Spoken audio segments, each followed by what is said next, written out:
আসসালামু আলাইকুম। নিশ্চয়ই আল্লাহর রহমতে সবাই ভালো আছেন। আলহামদুলিল্লাহ আমিও ভালো আছি। তো আজকে আবারও চলে আসলাম মতলব থানা। তো এটা হচ্ছে মতলব উত্তর আনোয়ারপুর গ্রামে। তো এখানে একটা নার্সারি আছে।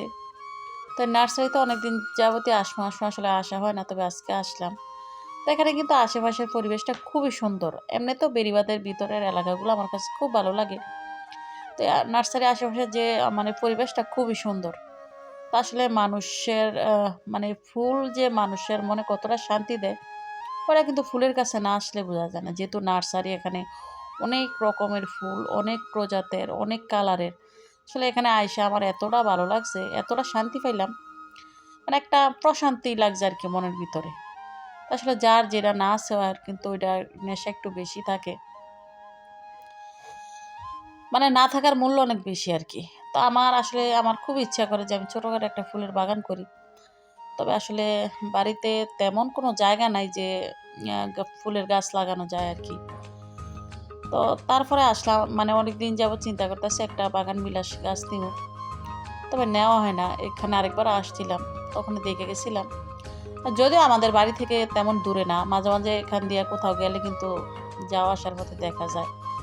তবে আজকে একটা গাছ নেওয়ার উদ্দেশ্যে কিন্তু আসছি। তো এখানে বাগান বিলাসের অনেক কালেকশন ছিল, অনেক রকমের, অনেক কোয়ালিটির ছিল। তো আমি কিন্তু ঘুরে ঘুরে সবগুলো মানে দেখছিলাম, আর এই আন্টিকে জিজ্ঞাসা করতেছিলাম যে কোনটা কি।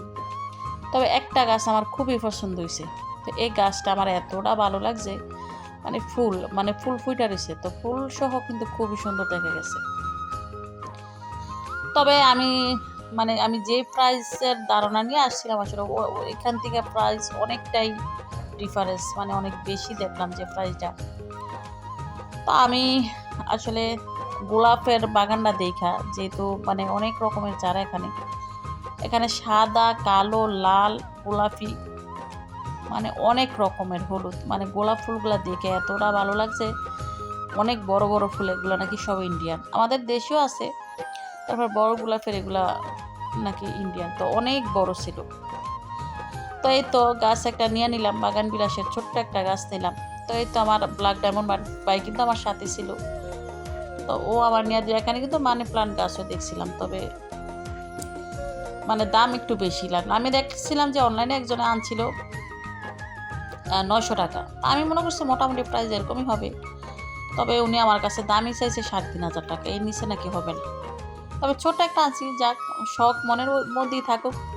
কোনো এক সময় আনা হবে ড্রামে আর কি। আর এটা আনছি আমি মাটির মধ্যে লাগানোর জন্য। তো এখানে তো আইসা খাওয়া দাওয়া করে রেস্ট নিয়ে বিকালবেলা, তো এখানে একটু গোবর দিয়া লাগাইতে কইছে।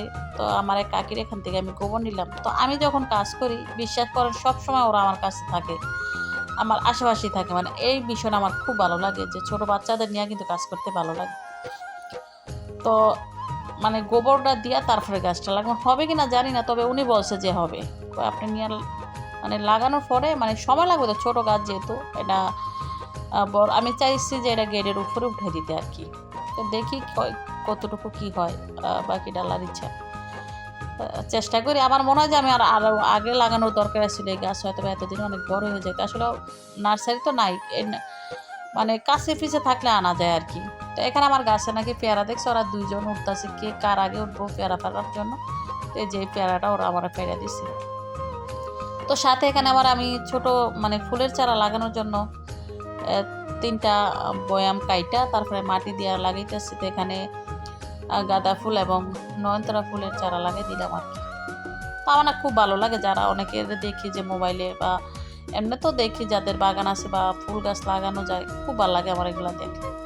তবে আসলে আমার ইচ্ছাটাই থাকবো, কারণ বাগান করতে কিন্তু ছোটোখাটো একটু জায়গা দরকার, মানে পারফেক্টলি ওইটা কিন্তু আসলে আমার নাই। তো যাক, দেখি গাছটা হয় কিনা। আর আমি তো আপনাদের সাথে অবশ্যই শেয়ার করবো, আর আমাদের বাড়ির বাচ্চাদেরকে একটু দেখেন। তো ধন্যবাদ সবাইকে।